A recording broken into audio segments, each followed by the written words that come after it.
अधिकार का जो टॉपिक है, तो इसका सबसे कॉन्सेप्चुअल जो पॉइंट ऑफ व्यू है उसको हम थोड़ा सा समझ लें कि मूल अधिकार कैसे होते हैं। तो भैया मूल अधिकार प्राकृतिक होते हैं, जन्मजात होते हैं। ऐसा नहीं कि आप 18 साल के हो गए आपको तब मिलेंगे।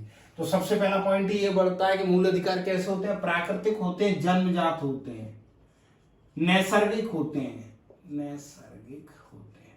ठीक है।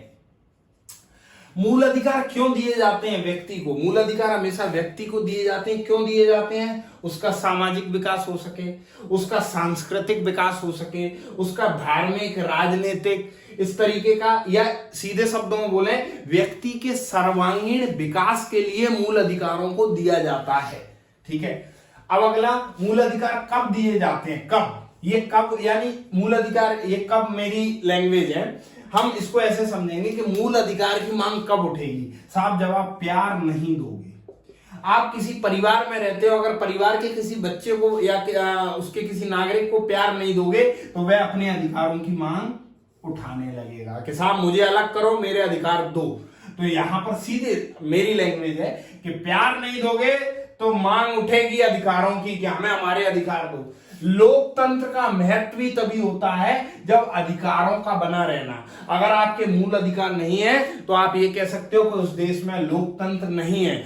और अगर शासन किसी का भी हो, शासन किसी का भी हो, अगर मूल अधिकार हैं, मूल अधिकारों की रक्षा हो रही है तो वह शासन हमेशा अच्छा होगा। सपोज दैट तालिबान आया है अफगानिस्तान, तो अफगानिस्तान के लोग जो हैं क्यों घबरा रहे हैं? क्योंकि उनके मूल अधिकारों को खत्म कर दिया गया है।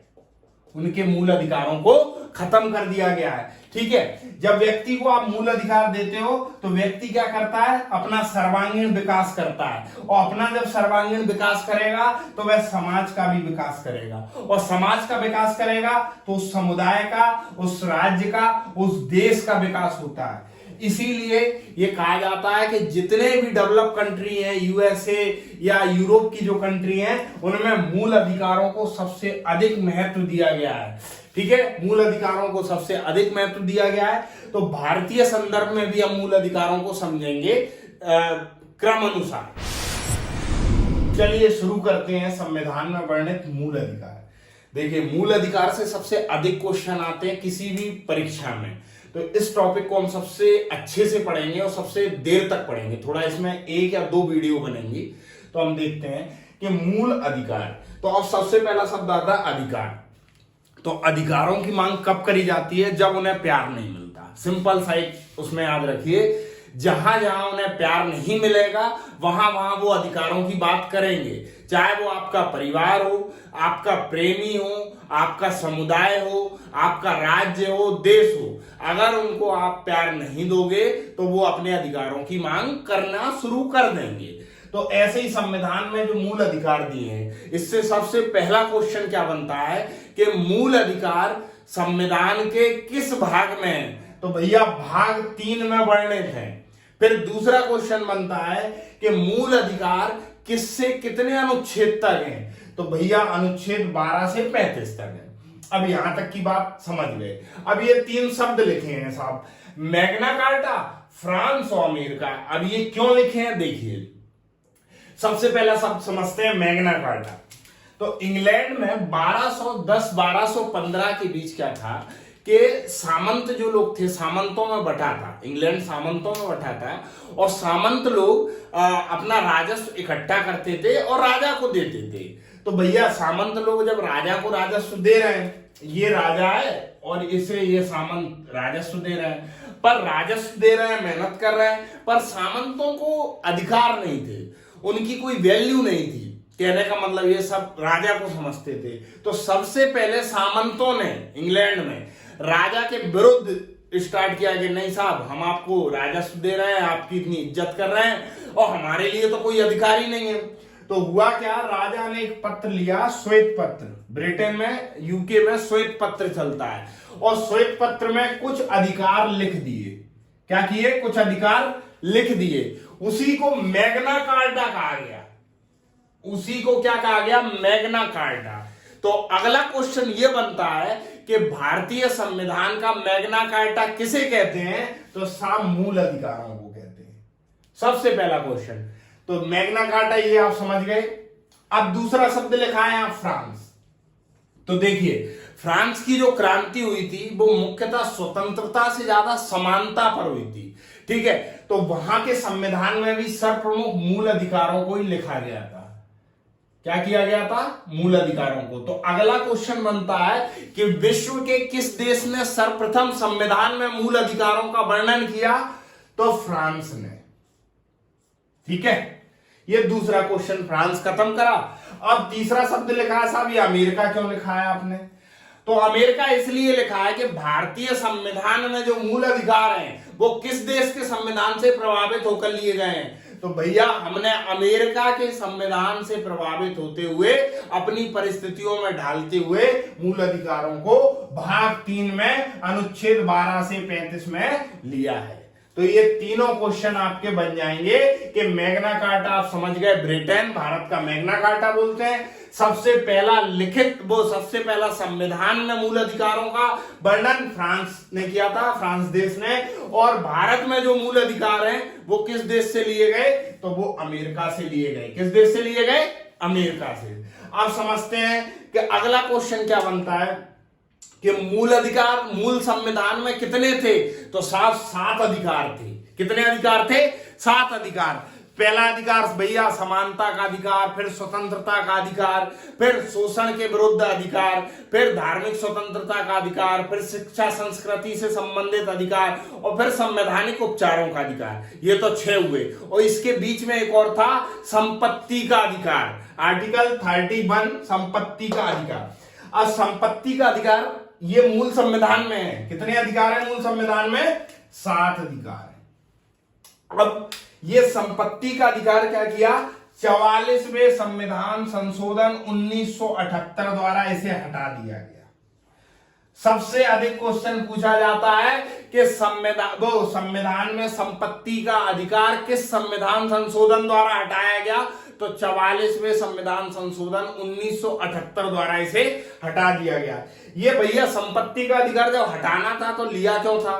तो आप सिंपल सा एक लॉजिक समझिए कि जब संविधान सभा का निर्माण हो रहा था तो उसमें मुख्यतः देशी रियासतों ने भी भाग लिया था बाद में। अब देशी रियासतों पे बड़े बड़े राजवाड़े थे, तो संपत्ति का अधिकार संविधान में डालना कहीं ना कहीं उनकी एक देन थी जो उन्होंने इसमें मूल अधिकार में संपत्ति का अधिकार डाला।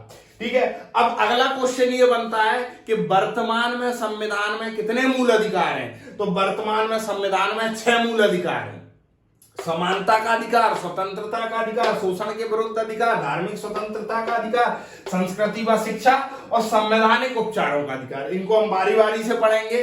इसके साथ फिर अगला क्वेश्चन क्या बनता है कि मूल अधिकारों की प्रकृति, मतलब मूल अधिकार कैसे हैं स्वभाव में? तो मूल अधिकार की प्रकृति 2 प्रकार की है, सकारात्मक और नकारात्मक। सकारात्मक किसके लिए? व्यक्ति के लिए, क्योंकि मूल अधिकार व्यक्तियों को दिए गए हैं, भारतीय नागरिकों को दिए गए हैं। इसको मूल अधिकार के साथ इसको नागरिक अधिकार भी कहा जाता है। मूल अधिकार के साथ इसे क्या कहा जाता है? नागरिक अधिकार भी कहा जाता है। और दूसरा राज्यों के लिए नकारात्मक, मतलब राज्य जो मनमानी से कानून बनाएंगे तो वह अगर मूल अधिकार का उल्लंघन होगा तो वह कानून शून्य होगा। ये हम अनुच्छेदों में पढ़ेंगे।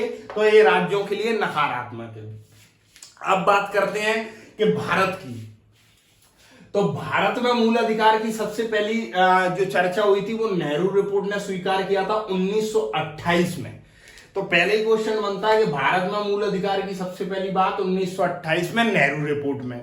फिर दूसरा क्वेश्चन बनता है कि उसके बाद जैसे व्यक्तिगत अधिकार और अल्पसंख्यकों के लिए अधिकार की बात कब की? तो 1931 के कराची अधिवेशन में वल्लभ भाई पटेल की अध्यक्षता में नेहरू जी ने प्रारूप एक तैयार किया था कि मूल अधिकारों का प्रारूप ऐसा होगा। तो 1931 हो गई। अब इसके बाद बात करते हैं कि मूल अधिकार कैसे हैं। तो भैया मूल अधिकार सीमित है, मतलब असीमित नहीं है। ये भी मैं आपको पूरा डिस्कस करके बताऊंगा। अभी सिर्फ आप इसके फैक्ट थोड़ा सा दिमाग में रखिए कि असीमित नहीं है। मूल अधिकार कैसे हैं? सीमित है। अब अगला क्वेश्चन फिर क्या बनता है कि मूल अधिकार लागू कौन करता है? तो मूल अधिकार लागू करता है कौन? न्यायपालिका। क्या कौन करती है लागू? न्यायपालिका। फिर अगला क्वेश्चन बनता है कि मूल अधिकार का संरक्षक कौन है, मतलब हिफाजत कौन करता है? तो भैया हिफाजत भी न्यायपालिका ही करती है। ये दोनों क्वेश्चन ऐसे बनते हैं। फिर अगला क्वेश्चन बनता है कि मूल अधिकार पर प्रतिबंध कौन लगा सकता है? तो भैया सरकार लगाती है प्रतिबंध, कहीं कहीं सरकार लगाती है, वह भी हम आर्टिकलों में समझेंगे। फिर अगला क्वेश्चन बनता है कि मूल अधिकार का निलंबन कौन करता है, निलंबित कौन करता है? तो निलंबित राष्ट्रपति करता है। कुछ अनुच्छेदों को छोड़कर राष्ट्रपति करता है। फिर अगला क्वेश्चन बनता है कि मूल अधिकार पर नियम कौन बनाता है? तो मूल अधिकार का नियम संसद बनाती है। कौन बनाती है? संसद। फिर अगला क्वेश्चन बनता है कि मूल अधिकार जो है ये कैसे हैं? तो ये अस्थायी है, मतलब समय के साथ इनमें परिवर्तन करा जा सकता है। फिर इसके बाद एक और क्वेश्चन जो बनता है कॉन्सेप्चुअल, कि मूल अधिकार क्यों दिए जाते हैं? मूल अधिकार क्यों दिए जाते हैं? तो मूल अधिकार जैसे आप इन अधिकारों से समझिए, समानता का अधिकार ताकि समाज का सतत विकास किया जा सके, स्वतंत्रता का अधिकार ताकि व्यक्तियों का सर्वांगीण विकास किया जा सके, शोषण के विरुद्ध अधिकार ताकि महिलाओं और बच्चों की सुरक्षा सुनिश्चित करी जा सके। इसके बाद अगला धार्मिक स्वतंत्रता का अधिकार ताकि धर्म के नाम पर देश में विविधता ना हो, देश बंटवारे की उस पर ना जाए।